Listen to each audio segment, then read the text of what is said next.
You're very fun. Yeah. Dr. Alice. Two. Sociology, religion. One of mine. That diagram. I know.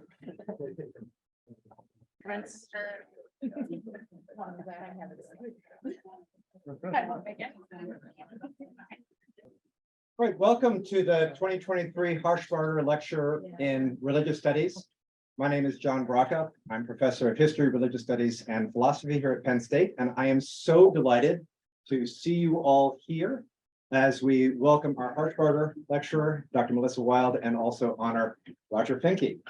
My job here is just to say some thank yous and then to pass the baton, which I will in just a second. I do want to thank the College of Liberal Arts, the Humanities Institute, the Departments of Sociology and Women's Gender and Sexuality Studies, as well as our home for religious studies, which is Classics and Ancient Mediterranean Studies departments, all of whom have been very helpful in promoting this event. And I'm really delighted to see you all here. Without further ado, I'd like to introduce Dr. Scott Bennett, who is Senior Associate Dean for Research and Graduate Studies in the College of Liberal Arts, and also Research Professor of Political Science. Thanks. It is nice to be invited to be here. I'm here to say that a nice few words about Roger, and it's really I appreciate being asked to be part of this introduction to recognize Roger for his contributions to the university and to the study of religion. I've known Roger for many years and worked with him more intensely in the past 6 years or so in the dean's office. I worked with Roger primarily around the American Religion Data Archive project, which dates back to 1996. And most people know about ARDA. If you don't, you should.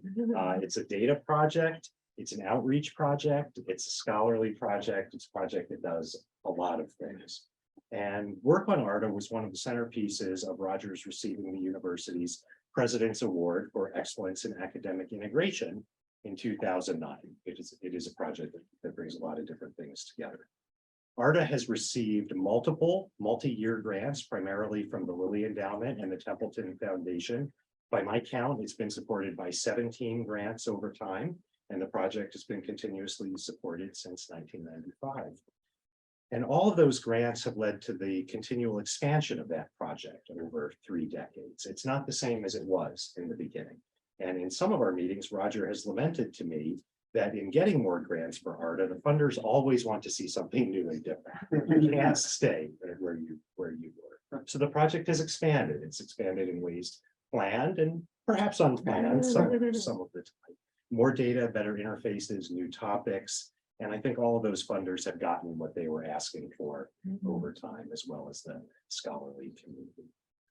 The work that I've done with Roger on the project is trying to ensure smooth support for the project on top of grants and during grant transitions to ensure that the project could continue, and that's both in the past and looking into the future. Roger's always been great to work with on this, and I will miss our discussions of the expansions of the project over time. Now, beyond ARDA, as you may know, Roger is Distinguished Professor of Sociology, Religious Studies, and International Affairs. He's been at Penn State since 2000. He's held faculty positions before that at Concordia College, Loyola University of Chicago, and Purdue University. But here, certainly the longest and most distinguished of those experiences.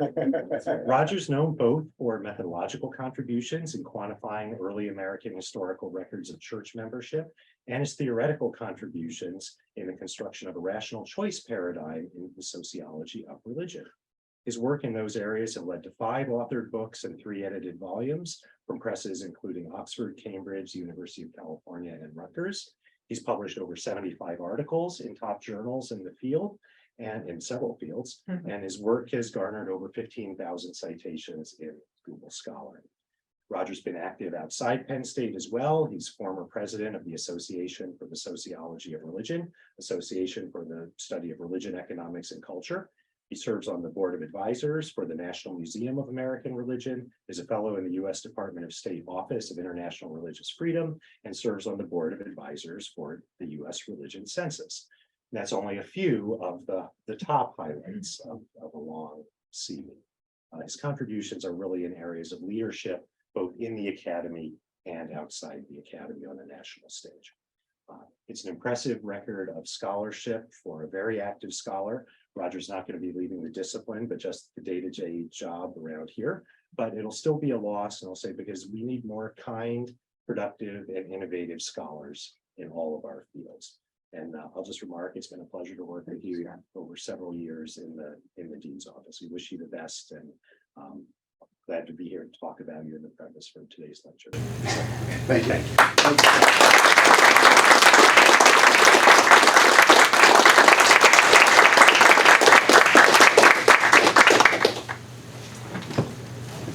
So when I was talking with Gary Adler, trying to think about how could we best honor Roger, Gary says, you know, it'd be really cool if we could get Melissa Wilde to come. So let me introduce Gary Adler, Associate Professor of Sociology, to introduce our speaker.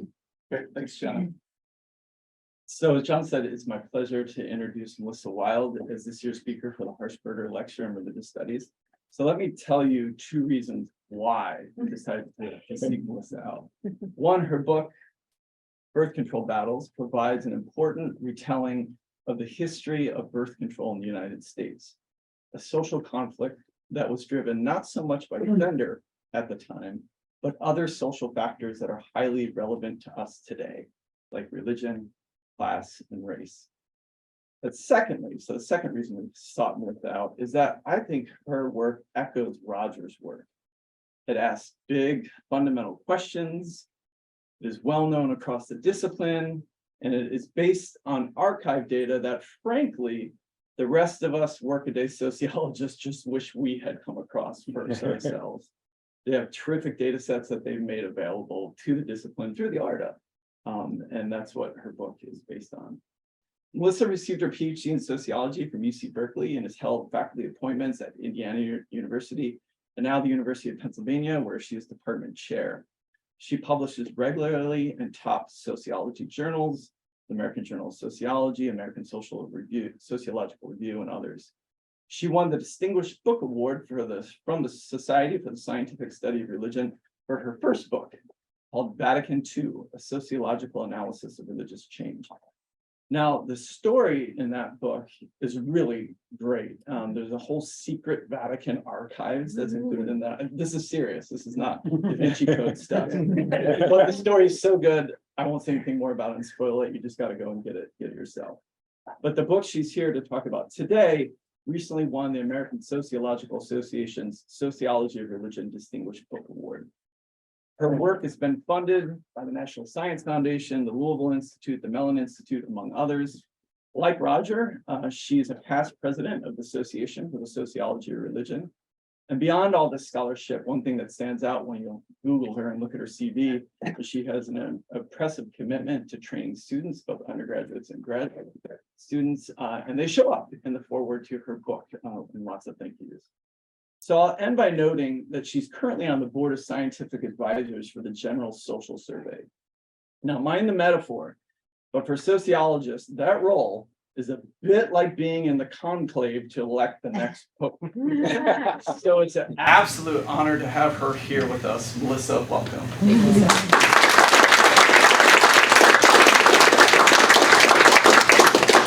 Thank you everyone for coming. It's been an amazing visit already. Thank you for the introduction, Gary, John, for organizing everything. There you are. And I have to say, I wasn't asked to say anything about Roger, but he's been an important person in my career since I started graduate school in 1996. So the year ARDA was created, I guess was the year I was minted as a sociologist or began. And I have to say, first of all, that was amazing that you would say that my work echoes Roger's, because that would be an achievement anyone could hope for. And I also want to say, theoretically, you're important, empirically, you're important, but mentorship wise, you're an incredible person in the field, and I'm very, very grateful for everything you've done. So yes, and I know I've totally embarrassed you. Yeah. I'm now going to just jump into the research. So anyway, thank you all. And it's been really wonderful encountering so many people who've actually already read the book, which I'm not used to having happen. So, but this talk assumes that you haven't read it. So, but it will be fairly brief. Oh, thank you. That would be helpful as well. Let me just jump in. The title of my book is Birth Control Battles: How Race and Class Divided American Religion. And I started writing this book because I took C. Wright Mills' advice really seriously when it came to doing sociological research, and that was to think about the taken for granted and try to figure out its causes or its consequences. And for me, the taken for granted that I really had been struggling with and trying to figure out for a while once I finished Vatican II was, why is it that progressives and conservatives are divided by issues of sex and gender, which you can't. Why do the politics of sex and gender divide American religion? And that may seem like a unanswerable question or even a stupid question. And I wouldn't, disagree with anyone who has that reaction. But I think it's important that we ask questions like this, because we have to acknowledge that there could be other dividing lines, and there are other dividing lines that are more prominent today, particularly race and immigration. But for sure, you can pretty much guarantee that people who identify conservatively reject things like homosexuality or porn or feminism, right? And that people who identify progressively would be generally the reverse, right? And so trying to understand how we got where we are today, where that's the case, is the background about why I did this book. Okay, so this is the best, because this is a vintage box of condoms from 1929, which I was so excited to buy, which you'll understand why in a little while. But when I sought to answer this question, why did the politics of sex and gender divide American religion, I instinctively, as a comparative historical sociologist, decided to go back to the first instance I could find where groups, American religious groups, took disparate stances on an issue connected to gender. Right? That's just my best guess was how to go about doing this. What I found, I looked at suffrage because it predated contraception, and I found that suffrage really was not something that divided the American religious field, and I can talk about that more.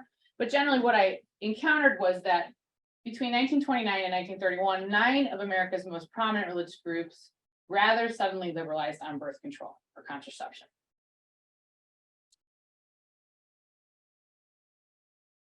When I went, and so I went about trying to figure out why this suddenly happened over the course of 2 years.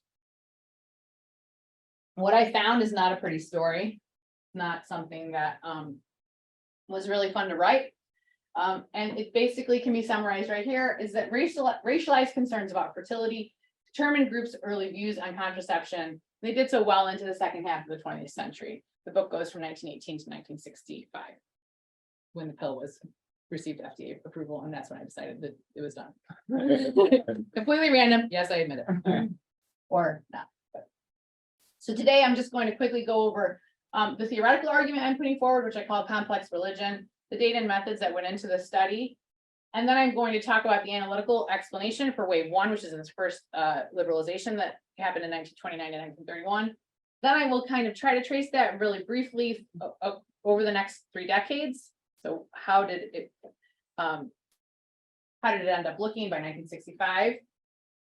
And the story there is really that there was a continued focus on other people's fertility for a very long time, although amnesia about the reasons why they were focused on people's fertility, namely the eugenics movement. Okay. So first, let me just quickly talk about complex religion. The basic argument here is that religion intersects with other structures of inequality, race, class, and gender. It's often used as a proxy for class, which we don't really acknowledge in the United States that often, because we don't talk about class. It can be whitening or darkening. So, is a white Muslim really white, right? Those kinds of questions. I think the most important theoretical takeaway from complex religion, which totally poaches from intersectionality. I'm not trying to claim that I made it up at all. I'm just saying religion is an important social structure too, that reproduces inequality. It's that it's one of the most segregating social structures in modern society. And this is something that I think we really ignore, even though Martin Luther King Jr. said it, about religion 60 years ago, show me the most segregated hour in American life. It's 12 o'clock. It's noon on Sunday. People go into places where they're like each other. And this is still the case today, and this is something that I think is really important for us to recognize, especially as sociologists of religion. So as I've already said, my methods are comparative historical. By that, I mean, I have a great couple sentences in the introduction to the book where I kind of define what I mean by comparative historical. Let me tell you, that took 2 years to write. But basically, the way that I think about comparative historical research is that you have to create a dependent variable. You need to create variation to explain that is historical.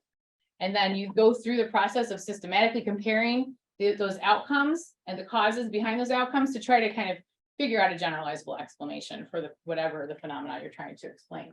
So I had my issue or dependent variable, contraception, which groups said, yo, it should be legal, and which group said, heck no, that's the devil's spawn. And that everybody was saying both of those, or a lot of people were saying both of those things at that time.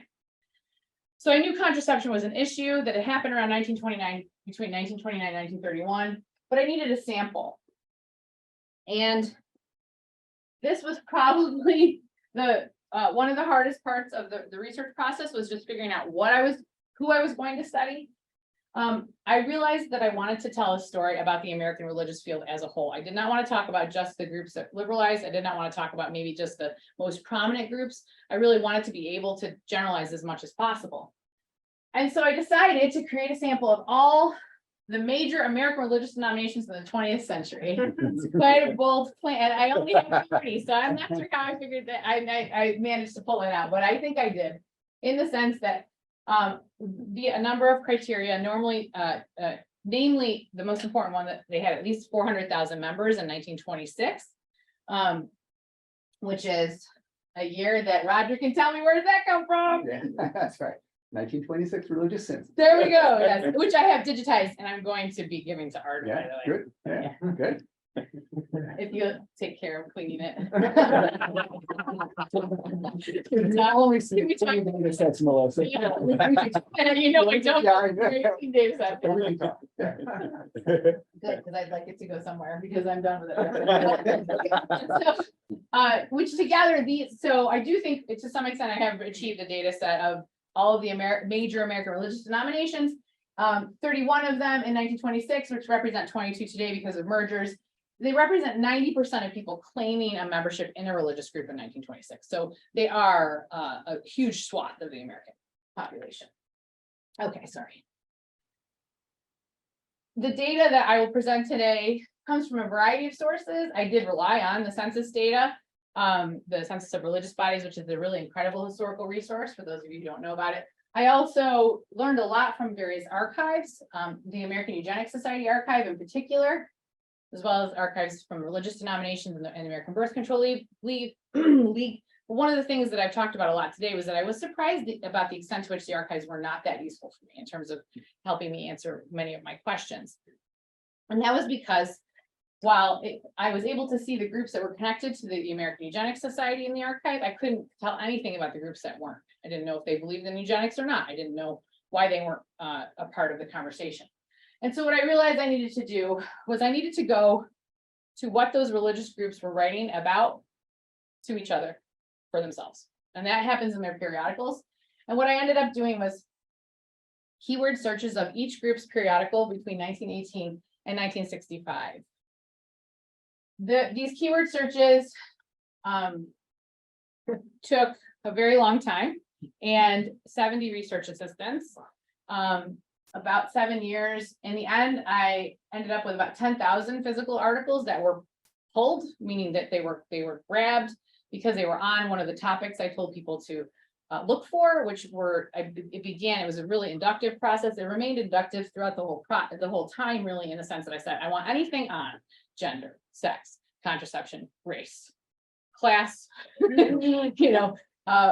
as well as anything that was important at the time, which of course changes over time too. So, when World War II was happening, I said, yes, I need to know what their stance on World War II was, right?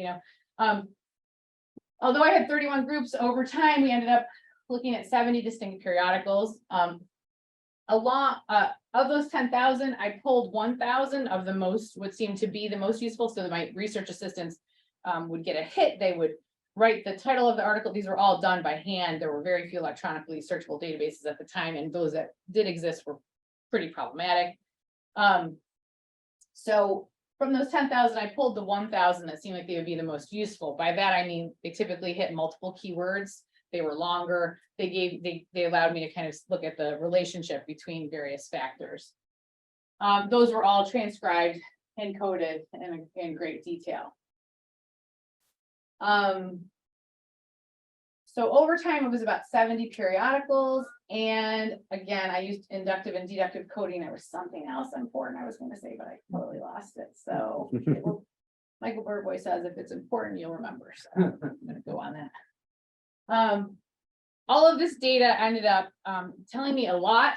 But I think it's most useful to start with what it told me is not the case, because we talked about how important it is, and especially in comparative historical work, but in all, I think, good research is to falsify the explanations that you don't think hold water. And so the first one that I took on was that progressive and conservative divisions do not explain why groups liberalized on contraception. Because there were groups that were progressively identified as progressives, religious progressives at the time, who rejected reform. So it wasn't simply a progressive movement. It also was not openness to feminism. In fact, some of the groups that liberalized on contraception were openly anti-feminist.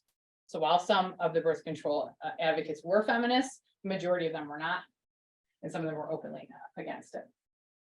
It also had nothing to do with pressure from members. I thought maybe it could be some sort of, keeping the flock in the fold.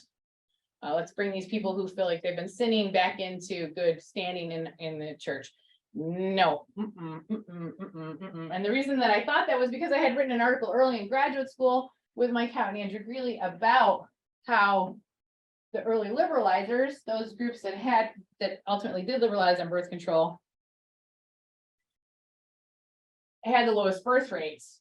But rather than being concerned about their constituents who were using birth control, it turned out that they were far more concerned about the folks who weren't using it, and that this was the main impetus behind reform.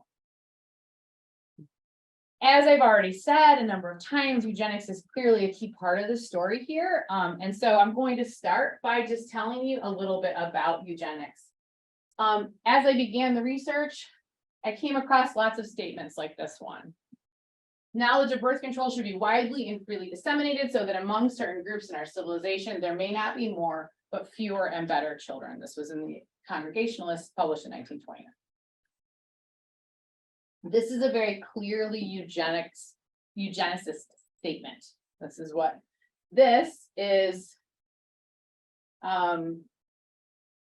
Their logo, for lack of a better description.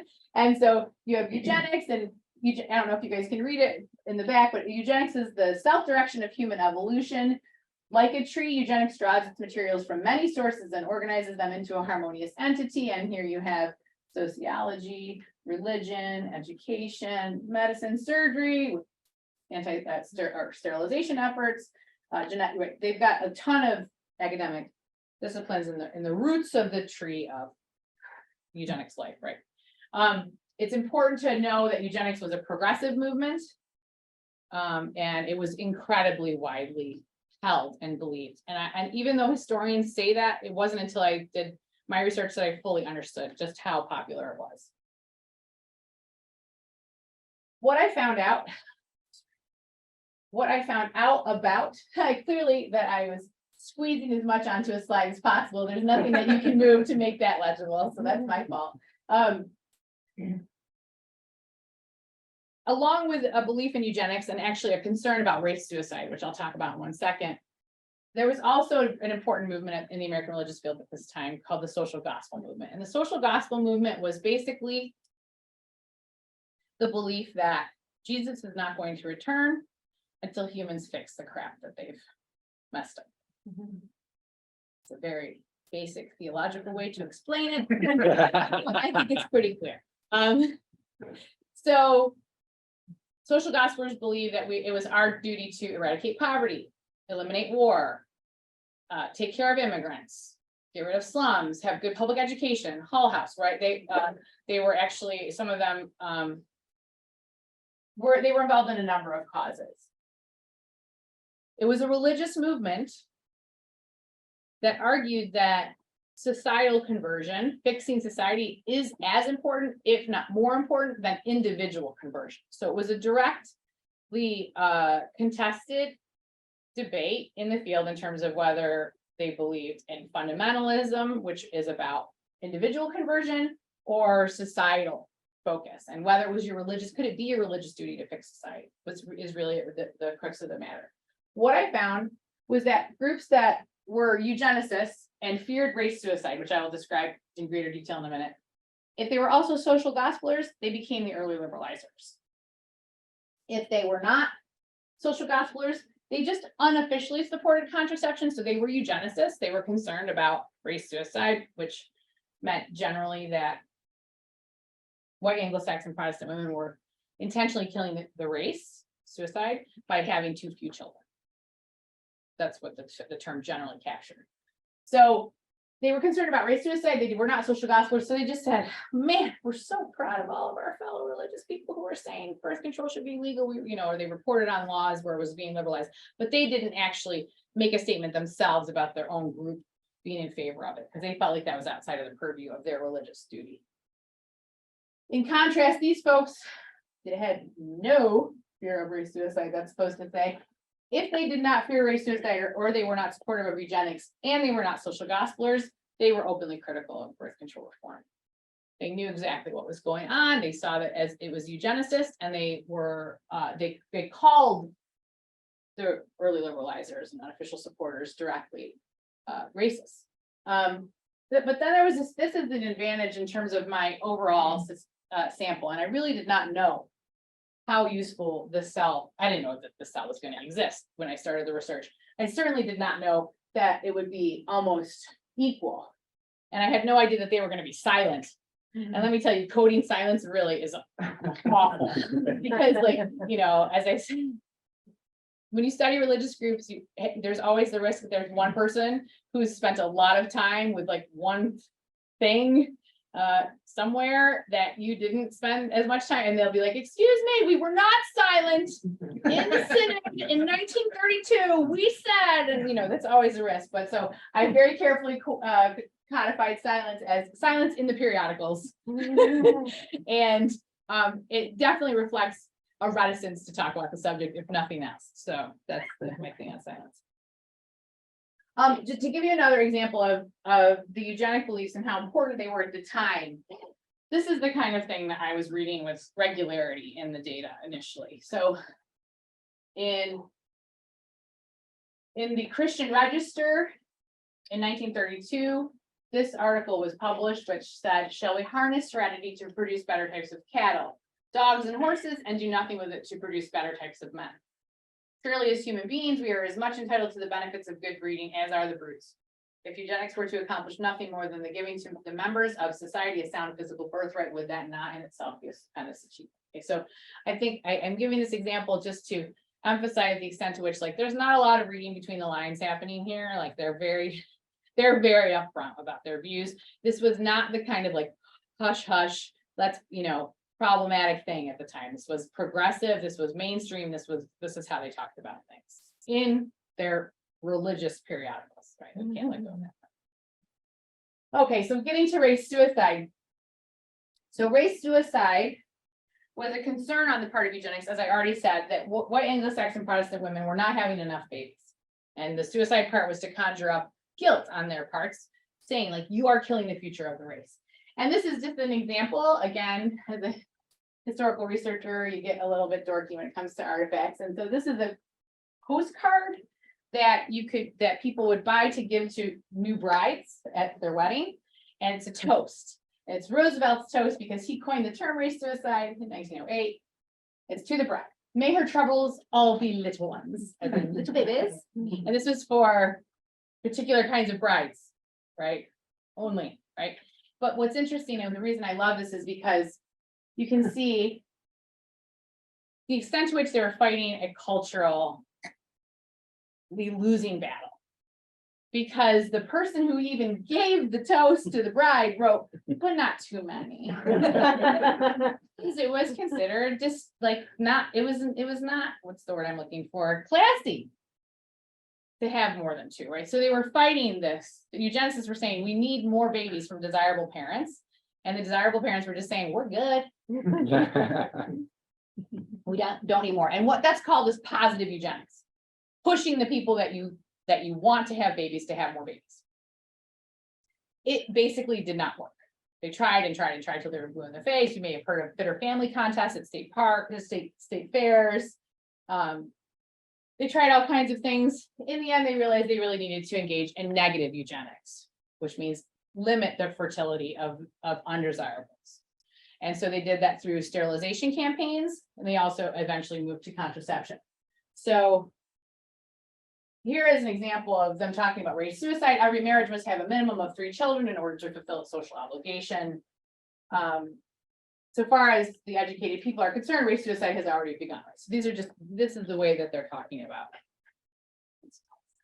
This is an example because I really want you to understand the extent to which this was a social movement organization that was incredibly well organized. This is a map of, and hopefully you can see this, the eugenical sterilization legislation. This was I found in the AES archive. This is them systematically mapping the quality and quantity of sterilization legality in various states that they were responsible for putting into place, lobbying for. Okay, and so this is them coding their successes. An incredibly chilling, I think, illustration, right? Yeah. I know we can't get involved in this because the hash marks mean stuff. But so that's eugenics. The social gospel, as I've already told you, is really about much more focus on poverty. When the two came together, we ended up with what I call a new theology, or the eugenic gospel. And you ended up with people saying the kind of stuff like this in their periodicals. The problems confronted by the church and by the eugenicists are the same. The motive is the same. United, their program is complete. Cooperative effort will accomplish the task, and the result will be a new humanity and a new earth, which is in reality the kingdom of heaven. This is by Rufus C. Baker. It was a sermon that was published in the Congregationalist later because it won 3rd place in the American Eugenics Society best sermon on eugenics competition, which I found in the archives.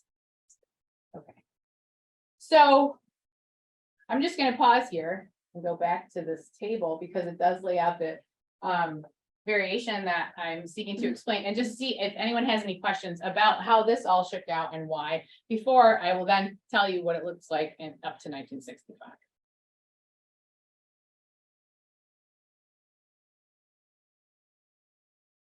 I guess I'm surprised that the Southern Baptists fall into this category of being no fear of race suicide, and then critics, of course, of.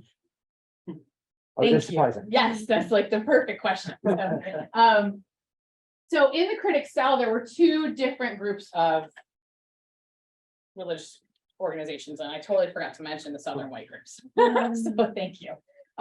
There were the largely immigrant groups here on the bottom half, who were well aware of the fact that they were the targets of eugenicists. And eugenics was a largely Northeastern elite movement.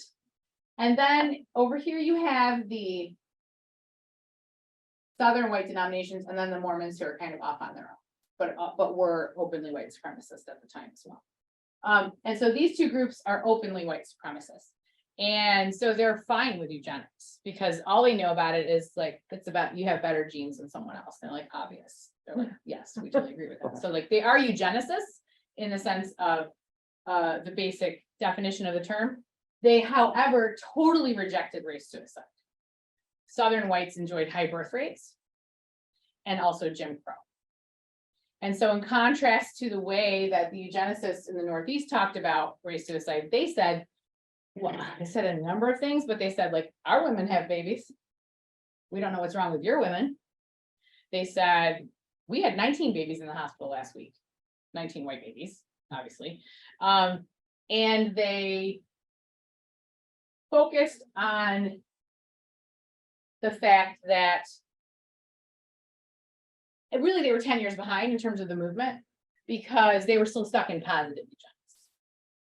They believed that if you liberalized on contraception, it would just further hurt desirable birth rates. But yes, actually, the strange bedfellows in this cell, I think more than anything, really do demonstrate the importance of these factors. That what else could you possibly think of that would unite the Southern Baptist Convention and the Roman Catholic Church in 1929? You know, I struggle to think of many. How did these groups change over time? So over the course between 1933, when the liberalization stops, and the invention of the pill in 1965, a lot changed in the American religious field. What changed the most was a series of mergers. So my variation really collapses over the course of the next 30 years. And what started out as these four groups really ends up becoming only two. With like one official supporter remains on its own, the Northern Baptist Convention, but the rest merge and become these larger groups.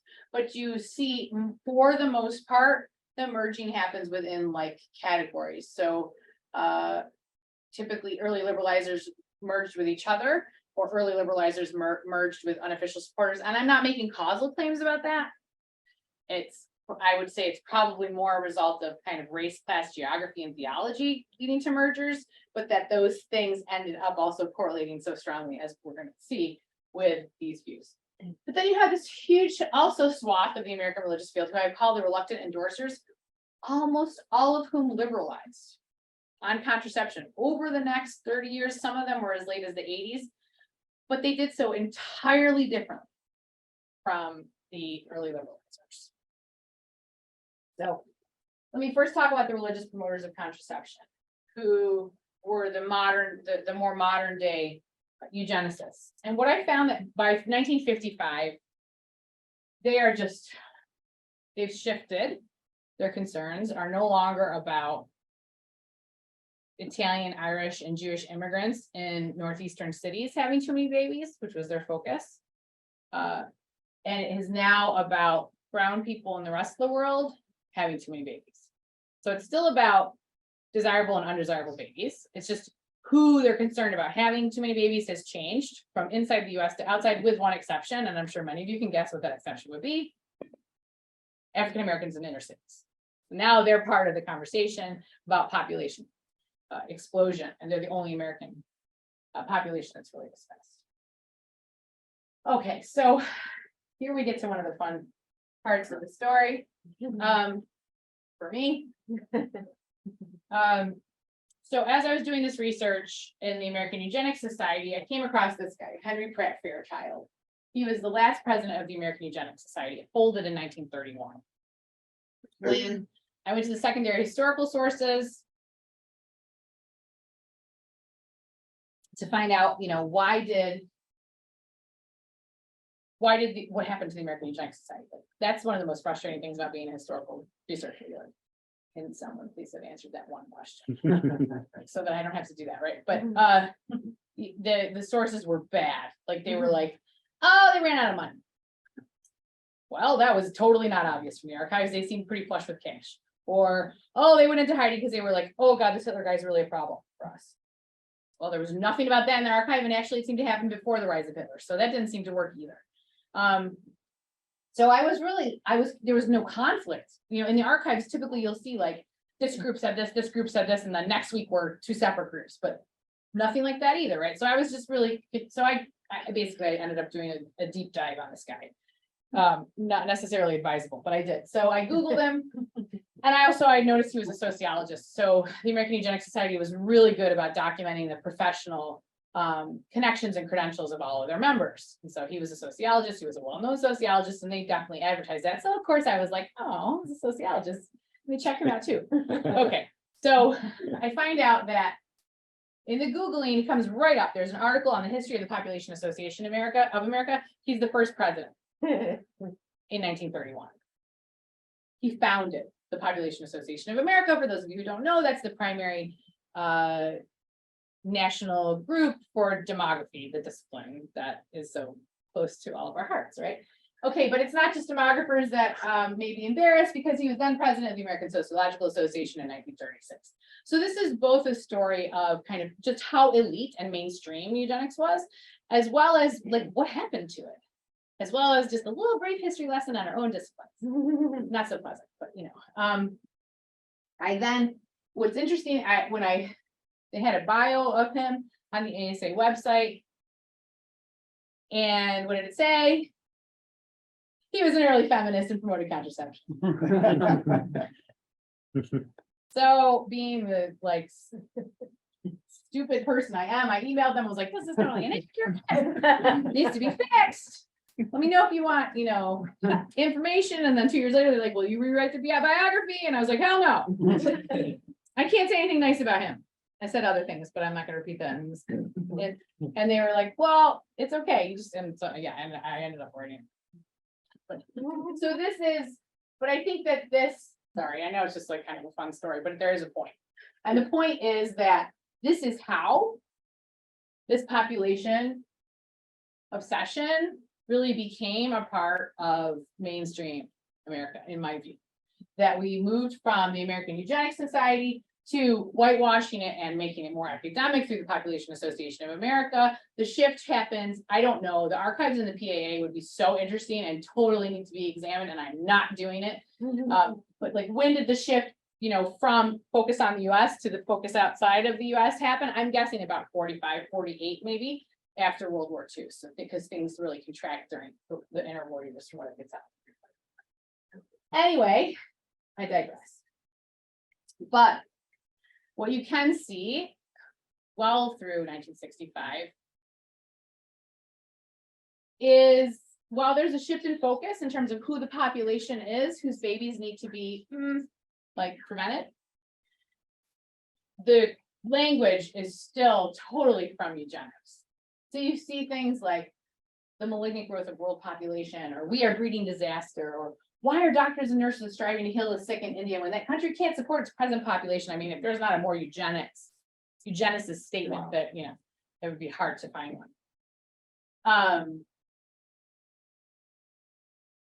And then, of course, urban Negroes are disinclined to use contraceptives, even if they can afford them. So this like a focus on this one population in the United States as well. So these are just pulled from the various periodicals as examples of what they were saying circa 1955 and 1965. Still a strong eugenics undertone without the use of the word eugenics anymore. In contrast, the reluctant endorsers really did not talk about it like a religious issue at all. In fact, I was struck by the extent to which they kind of made these very qualified statements like, God apparently expects married couples to exercise responsible parenthood. Like, I can't imagine a less definitive statement coming from a religious group if I tried, right? Or the Southern Baptist Convention commends to married couples the judicious use of birth control. Like, don't go crazy. Have your babies first. Or like even the Jehovah's Witnesses just saying, like, it's not our place to tell our people what to do with reproduction. That's between them and God. So this is how they ended up saying it's fine, but like it's fine, and that's all we're gonna say, right? But what they did do was point out a lot of other ways to improve the quality of life that the promoters of the religious promoters of contraception did not acknowledge whatsoever. So they, you know, I'm glossing over this, but it was really apparent the extent to which this was a campaign to send certain types of people into areas to educate people about the importance of using contraception. It was an intentional, you know, attempt to reduce babies. And I think anytime we talk about it in any other way, like, we are masking the fact that what the point of it was. And so these folks said, you know, economic prosperity seems to have a larger impact on the birth rate than does the availability of information and materials for contraception. Just kind of like a little tiny, very subtle way of saying, like, well, you know, have you thought about just giving them economic development rather than, you know, birth control clinics? And I am wrapping up. So what happens, I argue, is that the religious promoters of contraception developed over this time period, and this is probably one of the bigger parts of the analysis, in the sense that I don't know exactly when or how this happened. There's a lot of challenges with just generational replacement with comparative historical work as well. So realizing, like, if you're studying organizations and you're studying leaders, how long do you have for that a leader is a leader? A decade, maybe a decade and a half. But so it's pretty easy to forget why those leaders did what they did, as there's generational succession, which happens fairly quickly. But so I did find this kind of statement, which said, for example, because Methodists were the first denomination to say family planning was a moral necessity, the church has a particular moral responsibility to take the lead in seeing that their communities have family planning facilities. Now, they weren't right. The Methodists weren't first. They were among the first. But actually the point of this quote is that you can see how it was a part of their identity at this point, how they embraced it, they knew about it, and they were continuing to act on that knowledge. Or the United Church of Christ, recently during the SCOTUS decisions, said, for more than 35 years, the United Church of Christ has advocated for contraception as a right and a priority for all people. And I would actually say that it's been far longer than 35 years. It's been closer to a century. And it's not as simple as it being just a right? That they wanted certain kinds of people to use. Okay, so in conclusion, basically I argue that one can only understand how and why racialized concerns about fertility arose for some groups and not others, if we acknowledge that religion intersects with inequality in important and complex ways. That whiteness, that religion, and class are inextricably linked, and that those linkages determine groups' first views on the first issue of sex and gender to divide the American religious field.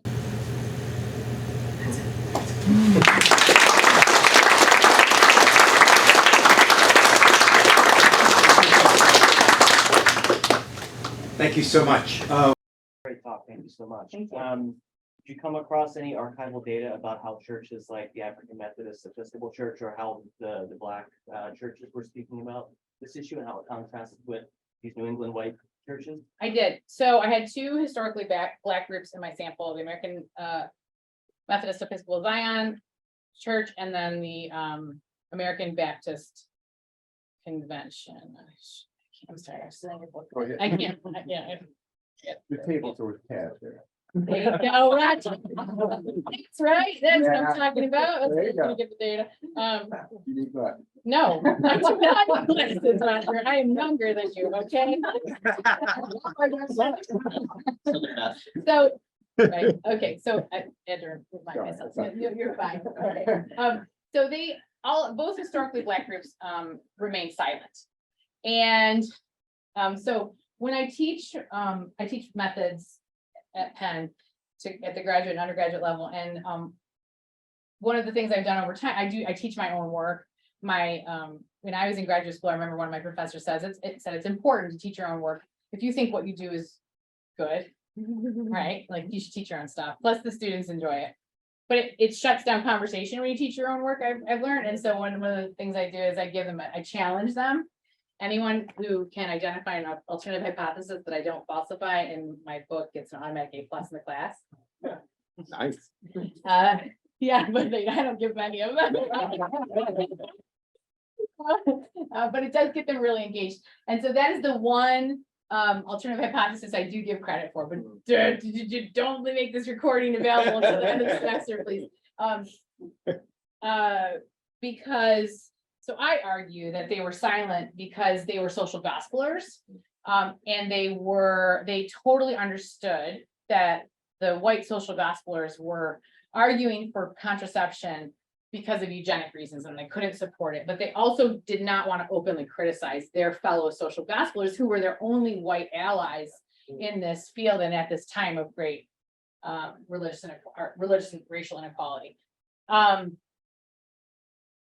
I think I underplayed kind of the silence because they were like less powerful in the book. And so that's where my students are like, but it's because they were, speak up. I'm like, all right, you get an A+, but only because you really read it very like, but anyway, so yeah, they would be similar to the immigrant groups, but because they were a part of the social gospel movement, they were silent instead of openly critical. Sure. Does with birth control, you usually mean just like condoms and the birth control pill? Does it extend at all to like abortion? Okay, I really appreciate that question too. I could go back to the vintage box of condoms for illustration, but I won't. Right, so what do we mean by contraception at this time? This is 1929, right? It's barrier method, so it's condoms, diaphragms, that was, and then knowledge of one's reproductive cycle. So those were the three things that could either legally be given to someone or not. Like the knowledge was a part of the legality as well. And I should have said that. Of course, with the invention of the pill, they thought everything was going to change, and in some ways, a lot of it did, and a lot of it didn't. Abortion. So I looked at the relationship between views on contraception, abortion, and then homosexuality. I traced it until today. That was initially the plan. Then I wised up. But what I did find was that there is a very strong path dependency. And so only groups that were either unofficially supportive or officially supportive of contraception were pro-choice. So there's a pretty good correlation there. By the time you get to same-sex marriage, it's a very strong story of only the 5 groups that liberalized early on contraception also now today marry same-sex couples. So it is the same groups over the past century that were liberal and remain progressive, right?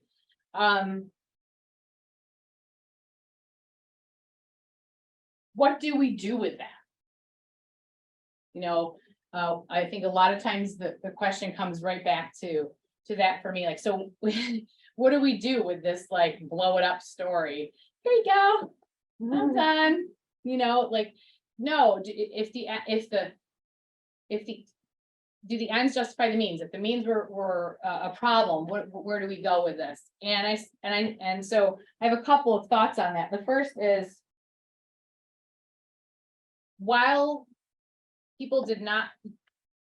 feminism cannot explain liberalization because there were anti-feminist groups that promoted it, there were some feminist groups who were there because they also wanted women to be able to determine make their own fertility decisions.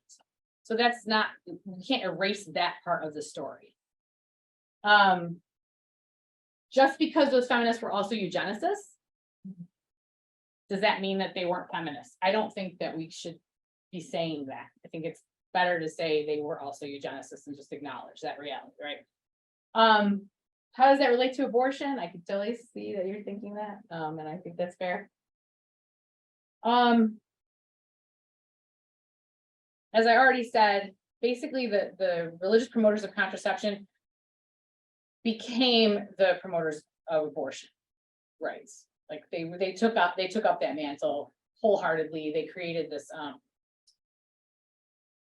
clergy consultative service where they were helping women get abortions before it was legal. Like they were actively activists seeking abortion rights. What do we do with that? Like, how does that relate to the situation we're in today when it comes to Roe v. Wade still now, you know? One of the things that I have realized where this work is directly helpful is I've heard some critiques coming from pro-life advocates. I call people what they want to be called. So I call them pro-life and the other team pro-choice. I've heard pro-life advocates arguing that pro-choice advocates are secretly eugenicists still, right? So this is also a story that the right has never forgotten. They have said that Margaret Sanger was a eugenicist forever, and feminists and Planned Parenthood and everybody just kind of were like, you guys are either crazy or wrong or whatever, right? Well, they were right. They didn't, and they never forgot. But they've been saying There have been other groups who've been saying, pro-choice advocates are secretly eugenicists still, because Black women are 4 times more likely to get an abortion than white women, and so they're just trying to get rid of more Black babies. They're not telling you. So I have a really good answer for that, which is, listen, people that are openly white supremacists, people like, they're open about it. They say what they think. And so if there were people who were pushing abortion rights because they want fewer Black babies, you would find evidence of that because they think they're right. So they would just say it. So that's, I think, another important takeaway is that, and I think it directly relates to kind of our newfound concern with and belief in conspiracy theories, where it's like, I think actually we have to some extent, we can take people's words at face value because they say crazy stuff. Yeah, well, first of all, Melissa, thank you for coming. And also, Thank you. I love the use of all the primary documents, the original historical data. It's great, great story. I have one question though. You did a little more in the presentation, you emphasized education. But if you go back and look at the early liberalizers, all of those are ones that required a higher education of the clergy. So I mean, the clergy who were writing these sermons were very supportive. They were the ones enlightened by higher education. Universities at that time, most of them had eugenics. They were teaching courses in the university systems. So, and clearly you influence in sociology, you can take a lot of disciplines and see where eugenics come out of it. I was curious, why was that in the book? I mean, it seemed like you were trying to understand the religion part, but it seemed like education was forming a lot of this. And I was just curious why, or is that book 2 or? Yeah.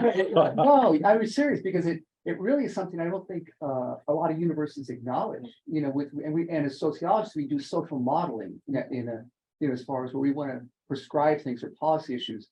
Here is one where they really were making very strong statements about it that we are embarrassed by now. Yeah. Thanks, Roger. I would say that no, that's not gonna be the second book, but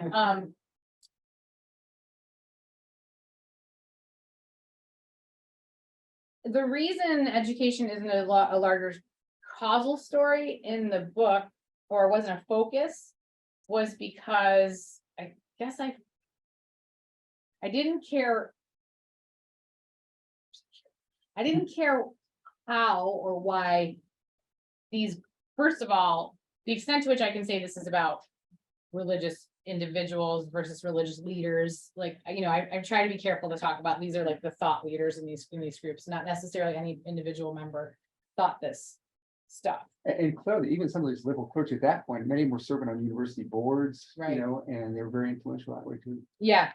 I mean, because I guess I didn't think that analytically it would change the story in the sense that eugenics was an elite movement. Right. And you can see that elitism so much in the American Eugenics Society. And I guess I was just instinctively going for the causal moment and that social movement organization of the American Eugenics Society. I couldn't figure out an analytical, any way to get analytical leverage on looking at people's education. It's actually shockingly hard to find in the systematic way. So it's not that I don't think that they were learning about it in the hallways of higher education. I think they likely were. But it was all part of being an elite. Does Roger get an A+? No, they shouldn't have had like. No, because you have to say that I was wrong, and it wasn't the American Eugenics Society, but it was actually what they learned in college, and I don't think I'm gonna let them. I'm going to take the prerogative of the chair and read out Giselle Oh, sure. Jimenez's question here. So she read your book in sociology class and all this good stuff. Her question is, as history progresses, where do you see religious support for contraception going? Denominations are reluctant and those who have still shown no support. And if you could rewrite the conclusion today, what, 3 years later, so much has changed, really, what would you say differently? And add, especially overturning of Roe v. Wade and other events within the last few years. I'm so glad this book came out before we. I don't know what it would look like if it would never be done, that would be the answer, but, so where do I see religious support for contraception going? I don't see it changing at all. I think that contraception is kind of, with the exception of maybe a couple holdouts, the Roman Catholic Church being the most obvious one. But that is kind of a story of how I ended up doing this research in the first place, because the Roman Catholic Church was so close to liberalizing that contraception in 1965.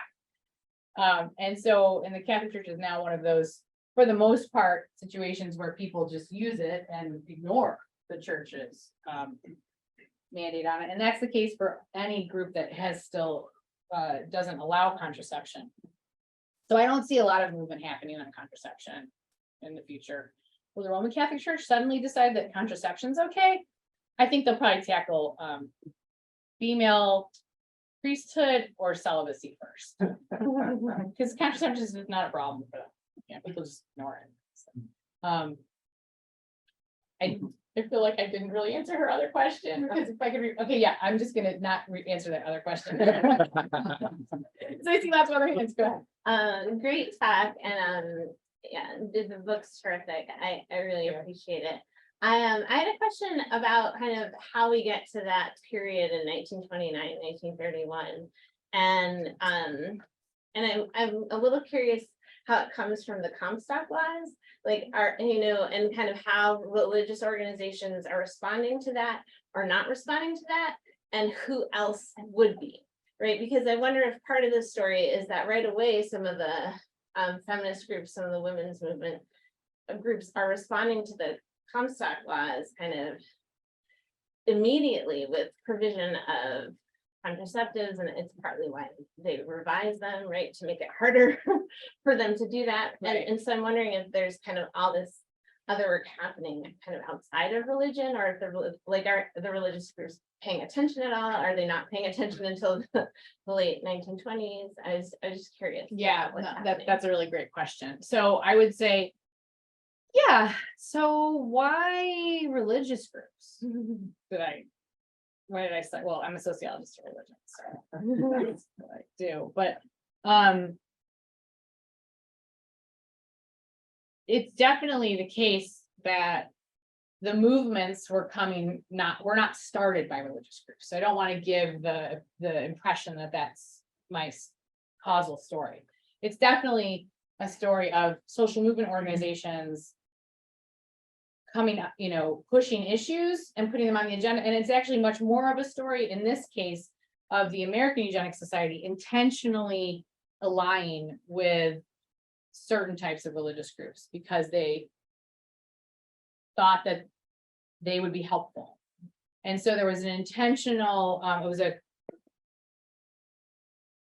committee for the Clergy Consultative Committee at the American Eugenics Society. That's where all this action happened. And they literally looked around to make sure that they had representation for as many denominations that would be sympathetic as possible. But so I definitely think the causal arrow comes from those secular organizations, but they sought out religion because because they understood what we're just acknowledging in the field now 100 years later, which is if you want to organize, and I guess lots of political folks understand this, but if you want to mobilize a constituency that's really homogenous on race, class, and other views, there's no easier way to do that than to use religion.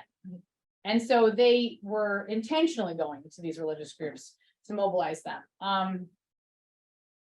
Did I answer your question on that one? And the Comstock laws.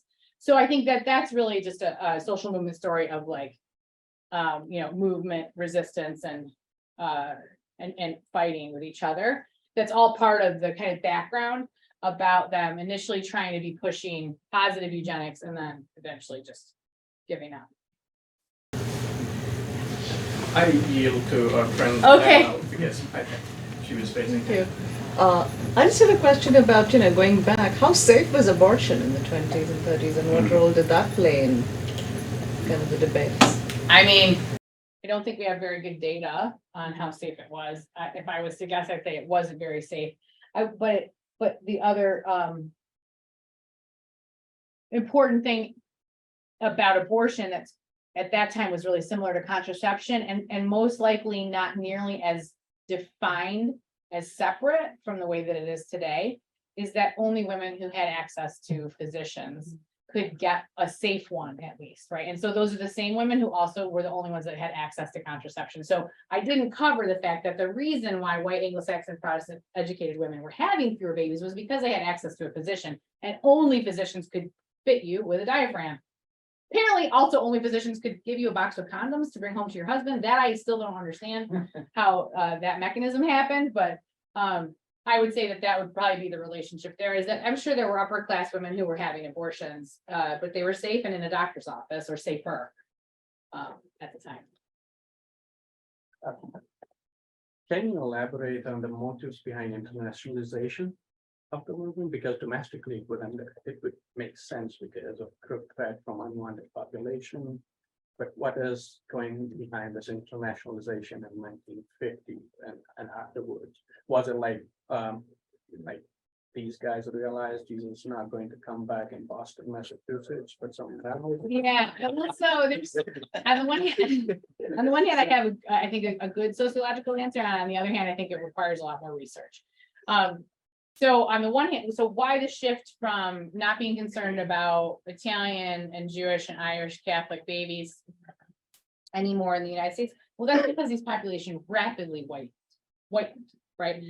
Nothing happened to their skin color, but so they assimilated, partly because the eugenicists were right. What happened with their fertility? It totally tanked. I mean, I actually, I have a lecture where for one of my intro to social classes, I have like my grandmother's siblings, and she's an Italian Catholic with one of 9. And then she had 4, my parent, my mom, and then my mom had 2, and it's like we are the story, the demographic transition, right? So to some extent, first of all, fertility rates totally just dropped, right? Then there was the post-war boom, World War II. How do you, as a comparative historical sociologist, handle like a war? But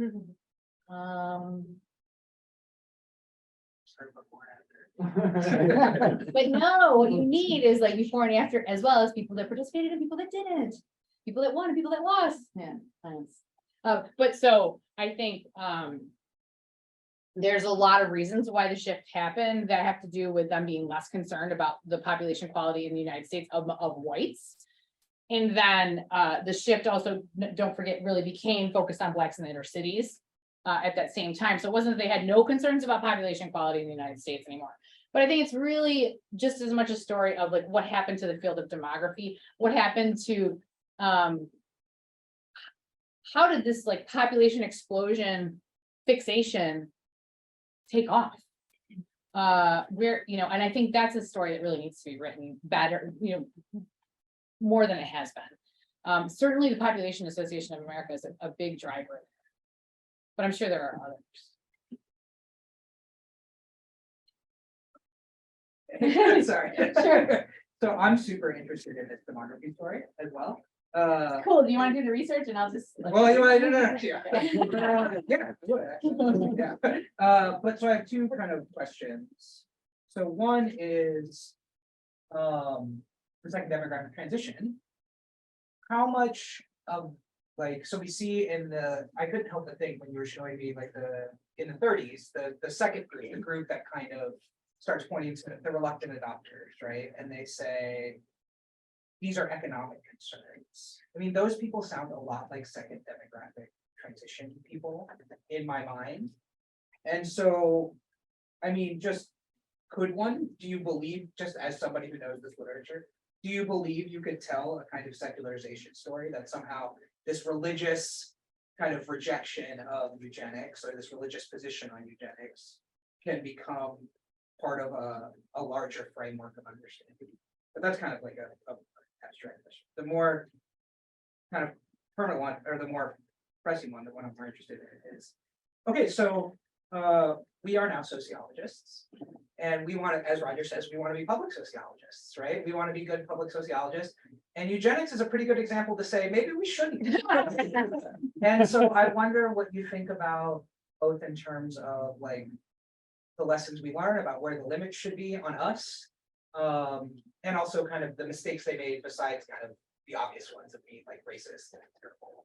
Yeah, I think And that, listen, there's also. I know, there's a Yeah, good see that, segue Jim? there. Yeah, it's yeah. very related, Say, so you wanna hit there- both. Will liberal elites 100 years from now be embarrassed by liberal elites today? Is this being recorded? If it is, I can't say. I think the answer is 100% yes. Right. I mean, is there any chance that they won't be? What will they be embarrassed about? It will remain to be seen. I it has something to do with race, probably. Like, I'm gonna go out on a limb there. It seems like that's a good bet. Yeah. You know, but your question that related to that was, What, for us mortals who live in this world today, what should we learn from the past? yeah, so What can should we learn? this be just a cautionary tale and tell us to stop trying to engineer society, or be public sociologists? Yeah, how can we, or just Yeah. what is an actual practical lesson we could take? Or a theoretical lesson about, the limits between sociology's interaction with society. And Yeah, I mean, okay, so I think it's important to be clear that not all sociologists were eugenicists. Sure. And there was a critical sociological lens for sure. I think that actually speaks to one of the studies that also needs to be done. Like, I'm realizing the extent to which we don't know anything about eugenics, like, and what happened to it and who rejected it and who supported it and what and the effects of all that. Not systematic knowledge. And so I would say, before we can answer your question about, so what should we do? We have to first understand, what did the field look like at the time? And how is the power structured? And is Fairchild an example, just one example of, 90% of the leaders of ASA were also eugenicists? Or is it more of a story of, a changeover and fighting within the discipline? I mean, Francis Galton, who coined the term eugenics, his article was published in the American Journal of Sociology. That was what started the whole thing. So for sure, like I said, it's, there's not eugenics and sociology are not, exactly the same thing. And they were not. And there was definitely critical race theory back then, even, right? But so I would say I would want to understand the relative proportions of support for different viewpoints before I could answer that. And I think that the way that I would go about doing that, to be totally ridiculous, would be to code the American Journal of Sociology and the American Sociological Review, like all the articles on what they said about race and eugenics, to see like how prominent was it. And was there a journal somewhere that published the counter narrative, or was the counter narrative there as well? I think there's so many questions we don't have the answer to. But I do think we need to think, yes, I think it does give us all pause, right? This question of like, they were so sure they were right. And like I said, they weren't wrong. They were right. Their hunch that like these people wanted access to contraception was not wrong. They did, and they used it as soon as it was legalized. It's just that the reasons why they were willing to fight for it to be legal were distasteful, at the very least. So I'm mindful you've had a very, very long day. Maybe just one more question or whatever you're willing You to. may be able to tell I enjoy the question and answers much more than the lecture. I know you do, and Whatever works for so you I- guys is fine with me. yeah. Thank you. Yeah, I was wondering with Buck v. Bell being passed in 27, do you think that if that ruling didn't happen the way it did, that early liberalizers wouldn't have the steam that they had early on? Yeah, that's a tough one. That's a tough counterfactual to answer, though it's always important to consider counterfactuals with comparative historical work. But so Buck versus Bell was a court case. Want to explain to the? Yeah, pretty much like allowed for like illegal forced sterilization of people. Yeah, so it's part of that map. It was one of the states where they had been successful at getting involuntary sterilization, we call it. So and it varied by state in terms of who could be involuntarily sterilized. And so the way that I saw that mattering in terms as a pressure point was actually that the eugenicists concluded that it was just not good enough, that they couldn't involuntarily sterilize enough people. And so I know it's like, this is not being recorded, right? I do not take that out of context, but so they basically were like, we look at all the success we've had in all of these states, and look, we can involuntarily sterilize all kinds of people, but like it's not enough. we need so many more people who we can't involuntarily sterilize to voluntarily limit their kids. And they did research to skip back to the disciplinary thing. So Margaret Sanger kept statistics on who came to her clinics, and it was the primary thing she was interested in, guess, was Catholics. religion. Catholics in particular, and so she also kept she kept data on whether if it was a Protestant woman, if she had a Catholic brute of a husband. It was, ostensibly forcing her to have sex and never have babies. So I think it was more a matter of the fact that they had this series of successes in relationship to getting involuntary sterilization campaigns or laws on the books in many places. They had embarked on sterilizing as many people as possible, and they found that they were up against, just wasn't going to get them where they wanted to get in terms of population quality. So it was more, I think so if they had lost, they could have had the same, they could have drawn the same conclusion, actually. I think but it's hard to know for sure, but that's my sense there. I've thoroughly depressed you all. I'm sorry. Thank you so much.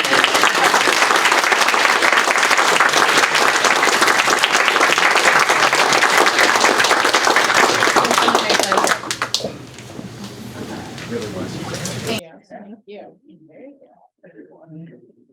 I haven't been in a room with this many people since before the pandemic.